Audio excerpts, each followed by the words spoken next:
Ok, uma boa noite a todos. E feliz aniversário, igreja. 7 anos. Né? Isso é um momento tão importante. E é tão bom receber outros amigos numa festa de aniversário, né? Então, que bom ver os irmãos lá de São Sebastião do Caí. Muito precioso ver os irmãos aí. E vocês vão entender algumas das ilustrações que eu vou compartilhar hoje à noite. Ontem o pastor Roberto ele falou de um momento em que o meu avô, o pastor Stahl, o chamou depois da pregação e encorajou, né, o pastor Roberto. E meu avô ele gostava de duas coisas, de conversar e de encorajar. Então, encaixou certinho, né? A igreja lá de São Sebastião do Caí tratou muito bem o meu avô, né? Tinha ali uma cadeira especial no culto, tinha até uns lanches que trazia para ele. O meu avô, ele morou 10 anos, os últimos 10 anos da vida dele na nossa casa. Assim, construímos uma casa pequena atrás, mas ele passou os últimos 10 anos conosco.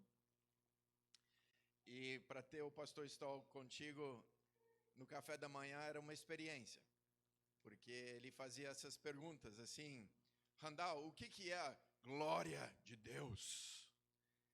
E eu dizia assim o que eu achava, e ele, não. Aí era uma pregação de 45 minutos. 45 minutos sobre a glória de Deus. Mas eu estava conversando com a minha mãe, foi pouco depois que o avô faleceu, e eu falei com a minha mãe, eu disse: mãe, quais os anos de maior impacto do vô, né, do pastor Stahl? Será que eram aqueles anos no início do ministério, quando ele e a avó iniciaram igrejas, plantaram igrejas lá em Manaus? Né? Inclusive eu tenho Bíblia comemorativa da Igreja Batista da Cachoeirinha. Eles celebraram 80 anos o ano passado. Ou será que foi naqueles anos em Belo Horizonte, quando eles plantaram igrejas lá em Minas Gerais? Ou foi nos últimos anos da vida dele, quando ele estava sozinho em casa e ele recebeu vários amigos, várias pessoas e teve possibilidade de conversar e falar? Adivinhe qual a resposta da minha mãe? Os últimos anos.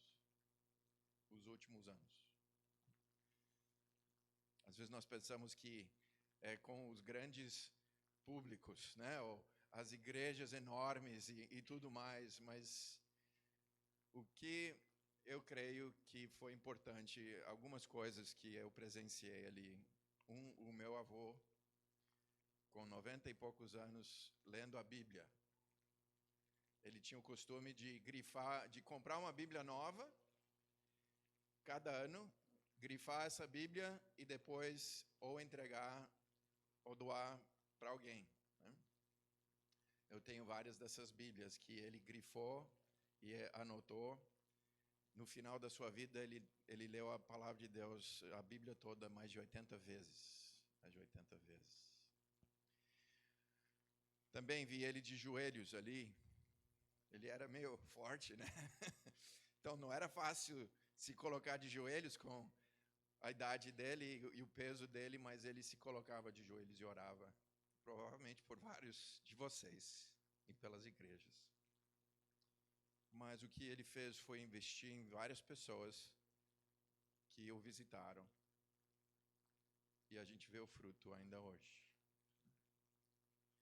Estamos falando sobre investindo na eternidade.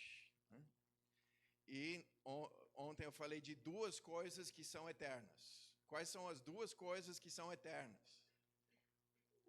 Uma é a palavra de Deus. Né? Nós sabemos que a palavra de Deus é eterna. Mas qual a outra coisa que é eterna? Pessoas. Então nós devemos investir a palavra de Deus em pessoas. É assim que nós devemos investir na eternidade. Eu creio que meu avô ele investiu bem os últimos anos de sua vida. E aí, e você? Como que você está investindo a sua vida? Eu não sei se vocês estão acompanhando as notícias, mas existe algo acontecendo lá em Israel que é preocupante. Parece que Irã, junto com alguns outros países, estão à beira de uma invasão ali, uma guerra forte ali em Israel. E nós não podemos deixar de pensar, olha, talvez o tempo é curto. Talvez nas próximas semanas, quem sabe, Cristo volta. Como que nós estamos investindo a nossa vida? Investir na eternidade não exige grandes recursos financeiros. Você pode se tornar rico na eternidade e ainda ser pobre financeiramente. Então não é necessário que você tenha muito dinheiro. Eu imagino que alguns dos mais ricos na eternidade vão ser aqueles que não tiveram quase nada de finanças. O que é exigido é bem simples, tá? E profundo. Nós encontramos isso em Mateus 22, 37 a 40. Eu não vou arriscar com PowerPoint hoje, tá? Então, você pode usar sua Bíblia ou seu celular, né, com o aplicativo aí. Quando Jesus foi perguntado quais os dois, né, maiores mandamentos, Jesus ele respondeu, Mateus 22, 37 a 40. Ame o Senhor, o seu Deus, de todo o seu coração, de toda a sua alma e de todo o seu entendimento. Este é o primeiro e maior mandamento. E o segundo é semelhante a ele. Ame o seu próximo como a si mesmo. Destes dois mandamentos dependem toda a lei e os profetas. O que é exigido para investirmos na eternidade? Nós precisamos ter um coração que ame ao Senhor de todo o coração, né? Nós temos que ter também um coração que é voltado para o nosso próximo, de realmente investir esse amor que nós temos por Deus no nosso próximo. Ontem nós eu falei sobre Davi, olhamos Salmo 145, e o que a gente viu ali é que Davi tinha o desejo de louvar a Deus, lembra? Ele tinha o desejo de louvar a Deus todos os dias da sua vida e para toda a eternidade. Mas ele não queria só que ele louvasse a Deus, ele tinha um grande desejo também que outras pessoas louvassem a Deus, que a próxima geração louvasse ao Senhor. E ele investiu a sua vida nisso, na próxima geração. Agora, antes de existir reis, Deus deixou instruções claras sobre a escolha, o comportamento e também a educação dos reis. Então, nós vamos para um outro texto, Deuteronômio 17, lá no início da sua Bíblia, quase, né? 17. E nós vamos ver essas instruções claras a respeito de quando for escolher um rei, como ele deveria se comportar, como ele devia ser educado. Deuteronômio 17, versículos 15 a 20, diz o seguinte: Tenham o cuidado de nomear o rei que o Senhor, o seu Deus, escolher. Esse rei, porém, não deverá adquirir muitos cavalos, nem fazer o povo voltar ao Egito para conseguir mais cavalos, pois o Senhor lhes disse, jamais voltem por este caminho. Ele não deverá tomar para si muitas mulheres. Se o fizer, desviará o seu coração. Também não deverá acumular muita prata e muito ouro. Quando subir ao trono do seu reino, mandará fazer num rolo uma cópia da lei que está aos cuidados dos sacerdotes levitas para o seu próprio uso. Trará sempre essa cópia consigo e terá que lê-la todos os dias de sua vida, para que aprenda a temer o Senhor, o seu Deus, e a cumprir fielmente todas as palavras dessa lei e todos esses decretos, isso fará que ele não se considere superior aos seus irmãos israelitas e a não se desviar da lei nem para a direita nem para a esquerda. Assim prolongará o seu reinado sobre Israel, bem como o Deus dos seus descendentes. Você pode ver, é bem claro o que Deus instrui para o povo. No momento que vocês forem escolher um rei, não pode ser qualquer pessoa e também essa pessoa não pode fazer qualquer coisa. Tem que ter certos cuidados. Um dos cuidados, uma das coisas importantes sobre o comportamento do rei é que ele não deveria adquirir muitos cavalos. Você conhece alguém que tem muitos cavalos? Talvez alguns lá em São Sebastião do Caí. Por que será que não deveria acumular muitos cavalos? Adquirir muitos cavalos? Por que você acha? Naquela época, o que representava um cavalo? Guerra, era o tanque da época. E qual o perigo de ter muitos tanques, muitos cavalos como rei? Eu não preciso de Deus. Eu tenho tantos cavalos, eu tenho tantas carruagens, eu tenho força e poder. Então precisava, em vez de depender de sua própria força, precisava depender em quem? Em Deus. Em Deus. Deus já tinha mostrado para o povo de Israel que ele era poderoso. Sim. Como que ele livrou o povo do Egito? Não foi? Um grande exército que os perseguia e Deus os livrou completamente.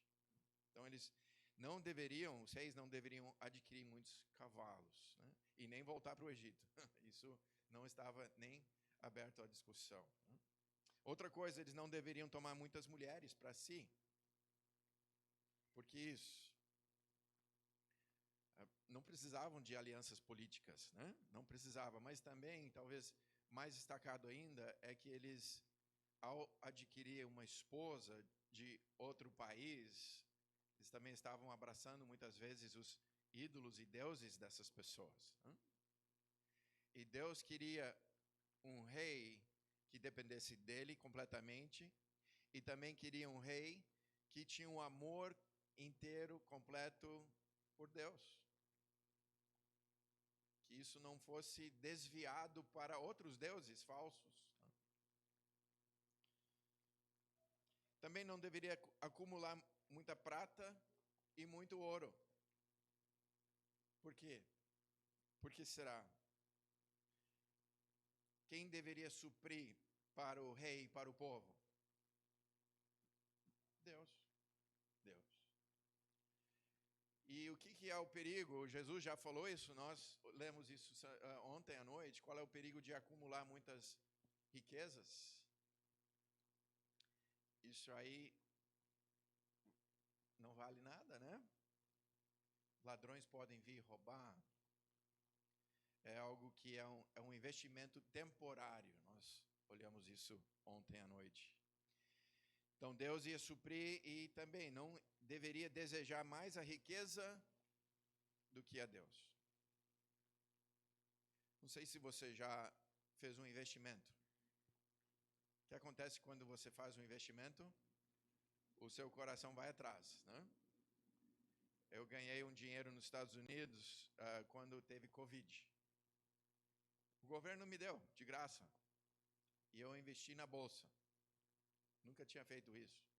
E o que aconteceu? De repente eu estava ganhando dinheiro. E de repente eu estava olhando no meu aplicativo e a Cindy estava dizendo: Randall, onde você está? Você não está aqui. Eu estava acompanhando o meu dinheiro. Eu ganhei dinheiro e no ano depois eu perdi todo o dinheiro. Perdi todo o dinheiro que eu ganhei. E eu percebi, nossa, o meu coração estava correndo atrás, seguindo. Eu estava sonhando como eu ia gastar esse dinheiro. Eu eu percebo quão fácil é dependermos nas riquezas e não em Deus. Então você pode ver um rei que ia ser um exemplo para o povo, que ia liderar o povo, ele teria que ter cuidado com essas questões. Mas ele também precisava dar importância à sua educação. E uma das coisas interessantes que ele deveria fazer é uma cópia da lei. Uma cópia da lei. Naquela época não tinha xerox. Não tinha como imprimir isso, a não ser escribas, mas em vez de deixar esse trabalho para os escribas, ele mesmo devia fazer uma cópia de todo o Deuteronômio. Não sei, você pode olhar, é bastante coisa, né? É bastante coisa para ele ir escrevendo, ele ir detalhadamente seguindo. Por que era tão importante ele, com a sua própria mão, copiar a lei? Você já tem feito isso? De copiar versículos, decorar versículos? Isso grava na sua mente, né? Grava na sua mente. Alguns sabem que o meu pai, ele agora está com demência, então ele não lembra de quase nada. Assim, se você for visitar ele, ele não vai lembrar do seu nome, mas ele vai dizer você é muito especial. Ele ainda tem, assim, um coração muito querido, né? E sorri muito. Mas sabe que ainda permanece na cabeça dele? Versículos. Até em português, ele lembra, né? De vários versículos. E também hinos. Ele consegue gravar, ele consegue cantar hinos até o quinto estrofe. Eu comecei a cantar junto com ele, ele está lá no quarto, quinto estrofe, eu não lembro de nada, né? Mas quando o rei ia escrevendo ali a lei, ele ia gravando e ele ia colocando isso na sua memória, na sua mente, no seu coração. Ele deveria ler todos os dias da sua vida.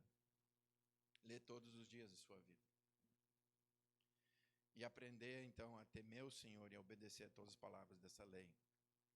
Hoje conosco nós temos o Edivaldo. Edivaldo é missionário OANSE.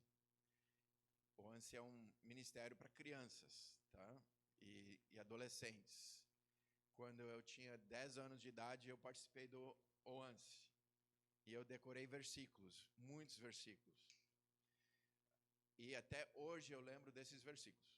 Até hoje. Vários de vocês tiveram um tempo com o pastor Daniel em que vocês tiveram que decorar versículos, né? E tão importante porque você ainda lembra hoje. E no momento da tentação, o que acontece? A palavra de Deus vem à sua mente. No momento da dúvida, o que acontece? Vem a palavra de Deus à sua mente. Você aprende então a temer o Senhor e obedecer a todas as palavras dessa lei. Isso era tão importante para o rei. Diz aqui, se voltamos ao texto, diz ali, trará sempre essa cópia consigo e terá que lê-la todos os dias de sua vida. Aí, olha só, para que aprenda a temer o Senhor, seu Deus, e a cumprir fielmente todas as palavras dessa lei e todos os decretos. Nós falamos da importância da palavra de Deus, é eterno. E ele nos ajuda, a palavra de Deus nos ajuda a ter um amor pelo Senhor, um temor pelo Senhor e uma obediência ao Senhor. Mas não só isso, continua dizendo, isso fará que ele não se considere superior aos seus irmãos israelitas e a não se desviar da lei nem para a direita nem para a esquerda. O que a palavra de Deus faz na vida do rei ajuda ele a amar o seu próximo, a não se achar superior ao seu próximo, a cuidar então do seu próximo. Isso era tão importante para o rei, de poder guiar, pastorear, amar pessoas. O rei então deveria se tornar um servo dependente no Senhor, que é também o que todos nós deveríamos nos tornar, né? Talvez você não precise escrever hoje uma cópia da lei, mas deveria conhecer a palavra. Isso deveria te ajudar a temer ao Senhor. Deveria te ajudar também a ter um coração humilde, obediente e que visa o bem do seu próximo. Como é que os reis se saíram? Nós podemos acompanhar Davi, nossa, que grande salmista, que grande rei, mas e os próximos que seguiram? Não foram tão bem, né? Dos 40 que reinaram em Israel e Judá, depois de Davi, somente 8 foram mais ou menos bons exemplos. Somente 8. A maioria não amou a Deus de todo o seu coração. Inclusive, se você está lendo a Bíblia de Gênesis a Apocalipse, eu acho que você está ali dentro dos reis agora, né? Chegando ali. E aí você fica torcendo. Eu espero que esse próximo rei ame a Deus de todo o coração. Não. Talvez esse. Não, esse não. Talvez ele trata bem o povo. Não, ele não trata bem o povo. Então você pode ver que a maioria deixaram de impactar a próxima geração. É isso que a gente vê no final daquele texto que nós lemos em Deuteronômio 17. Diz aqui: assim prolongará o seu reinado sobre Israel, bem como o dos seus descendentes. O rei, obedecendo essas instruções, ele ia ser uma bênção para ele, mas não só para ele, para a próxima geração. Então, muitos dos reis, eles não impactaram a próxima geração para a eternidade. Mas não era só os reis, tá? Nós temos também os profetas. Eu gosto muito de estudar os profetas. São meus heróis, né? Eu não sei qual profeta você se assemelha, né? Qual que você gosta, mas Elias foi um grande profeta, foi um grande servo de Deus, teve muita coragem, né? Ele confrontou um rei ímpio, Acabe. Ele chegou, não sabemos se Deus o enviou, mas não diz isso no texto, mas ele chegou e já encarou o rei Acabe, esse rei ímpio, e ele disse: não vai chover. Né?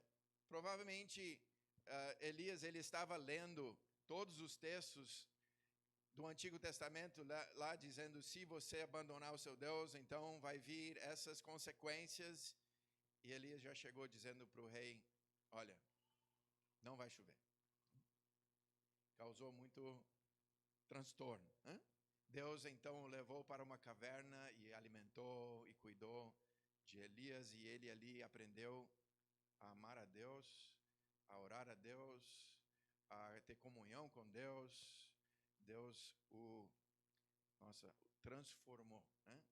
Num profeta que conseguiu então ter bastante poder, não porque ele era alguém especial, mas porque ele tinha um relacionamento muito próximo a Deus. Nós talvez conhecemos ele mais por ele confrontar os profetas de Baal. Tinha falsos profetas, eles estavam guiando o povo a não adorar a Deus, Jeová, mas a adorar outros deuses, um deus falso, Baal. E Elias chegou e confrontou esses profetas falsos, trouxe, assim, desceu fogo do céu, fogo, e queimou lá aquele sacrifício, e o povo se voltou contra aqueles profetas, mas o povo não se voltou a Deus, né? Realmente rejeitou, continuou rejeitando a Deus. E você vê aqui o profeta Elias, ele enfrentou desânimo, depressão profunda, quis até se matar. Por quê? Nós podemos acompanhar isso em 1 Reis 19, pode abrir ali, 1 Reis 19, versículo 14.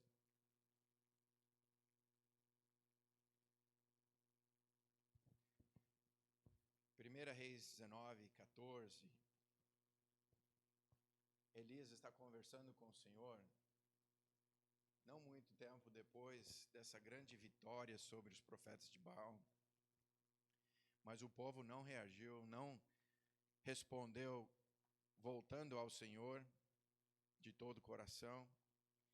E diz ali, ele respondeu: tenho sido muito zeloso pelo Senhor, Deus dos exércitos. Os israelitas rejeitaram a tua aliança, quebraram os teus altares, mataram os teus profetas à espada. Sou o único que sobrou e agora também estão procurando matar-me. O que Elias disse? Olha, eu sou o único que sobrou, o único que te adora, o único que te serve. E Deus falou: não, você não é. Eu tenho vários que eu preservei. Mas por que Elias ele estava tão desanimado? Por que ele estava prestes a se matar? Porque ele tinha a ideia de que ele ia guiar o povo de volta ao arrependimento. Que ele ia ser o grande salvador da nação. Que por causa de tudo que ele estava falando e fazendo, a nação ia voltar ao Senhor. Que grande coisa, né? Que grande projeto. Só que Deus, o que ele falou? Ele disse: olha, eu tenho outros planos para ti. Os meus planos para ti são diferentes. Aí você fica pensando: poxa, mas quais planos seriam mais importantes do que usar ele para trazer a nação de volta ao arrependimento? Bem, os planos que Deus tinha para Elias era que ele investisse na próxima geração. Que ele usasse a palavra de Deus na vida de outras pessoas. E o que ele falou para Elias é: olha, eu vou usar outras pessoas para cumprir esses propósitos, para livrar a nação da adoração a Baal. O que você vai fazer? Você vai agora encontrar uma pessoa chamada Eliseu, e você vai começar a discipular, a mentorear, a investir a sua vida nessa pessoa. E em vários outros profetas, né? Vários outros discípulos. Então, é interessante essa tarefa, porque cai exatamente no que estamos falando. Como que nós devemos investir na eternidade? Talvez não grandes projetos, mas investindo a nossa vida em uma pessoa, ou outra pessoa, ou um grupo pequeno. E Elias, ele foi, encontrou Eliseu, ele ungiu, ele investiu no profeta e no discipulado de outros profetas. Ele criou uma escola de profetas. Uma escola de profetas.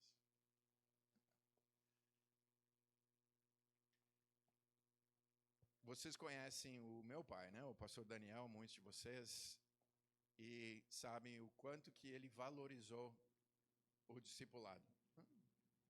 Ou investir na vida de uma pessoa. Investir na vida de poucas pessoas. E que essas pessoas poderiam, então, criar um grande impacto. Uma das coisas que eu tenho visto aqui nessa igreja, o pastor Roberto, ele tem investido na vida de vários de vocês, né?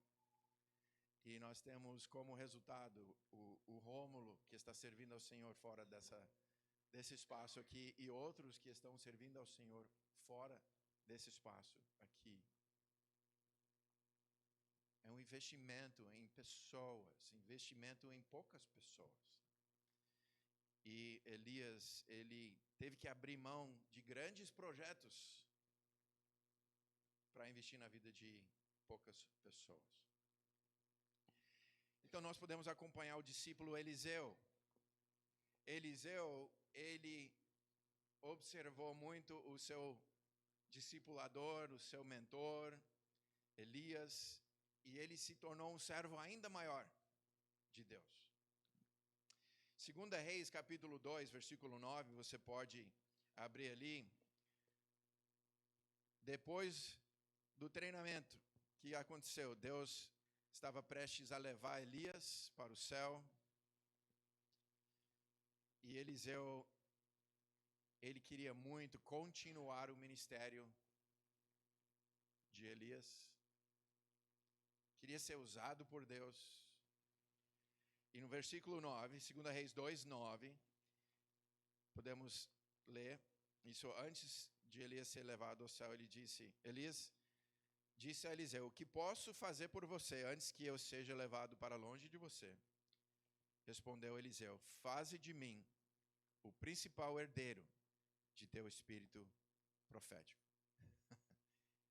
O que ele queria? Ele queria ter a capacitação, as habilidades, o espírito que Elias tinha para poder fazer a obra de Deus. E o que aconteceu? Nós sabemos da história que Eliseu recebeu o manto de Elias, ele recebeu toda essa capacitação, todo esse espírito, né, de Elias, e ele fez ainda mais milagres do que Elias. Grandemente usado por Deus, né, para não só agir na vida de muitos outros profetas, mas também para agir na nação. Parou ali.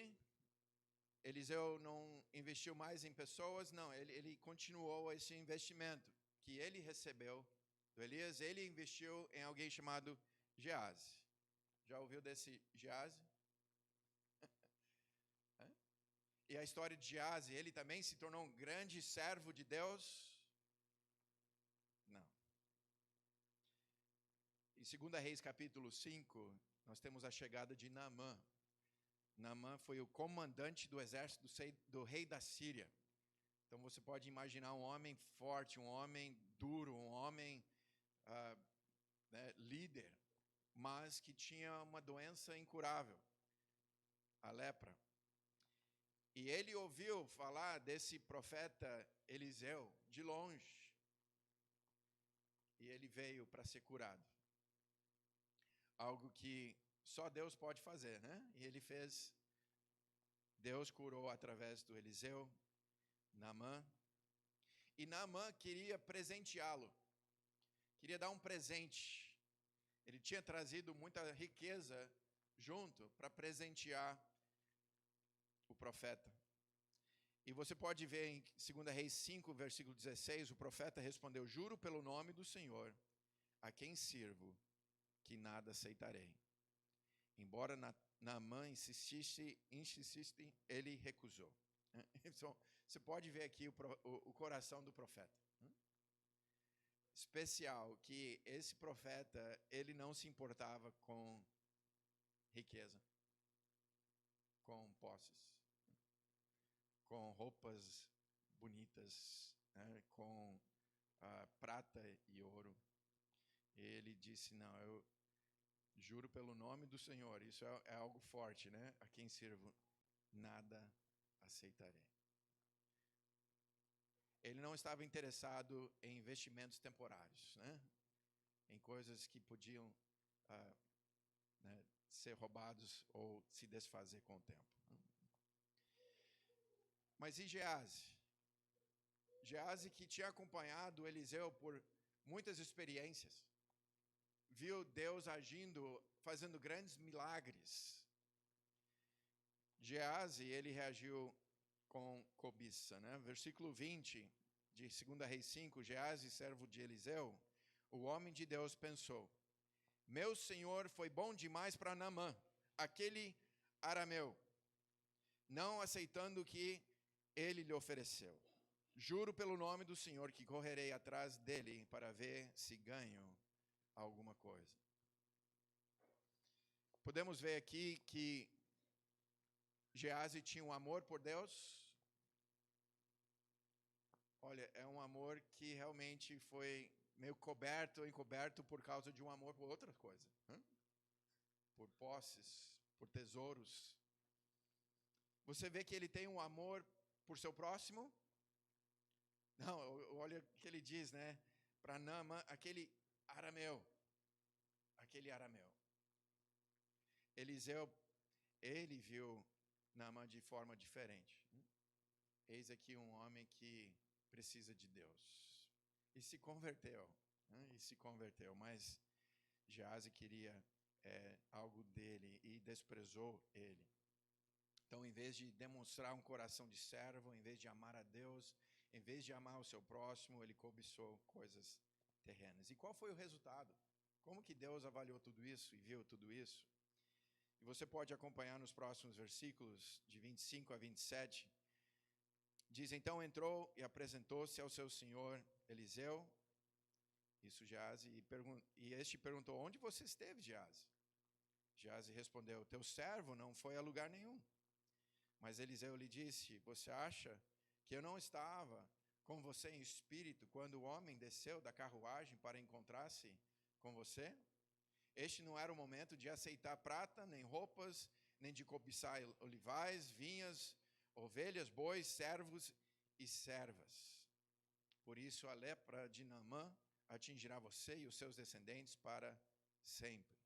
Então Geazi saiu da presença de Eliseu, já leproso, parecido como neve.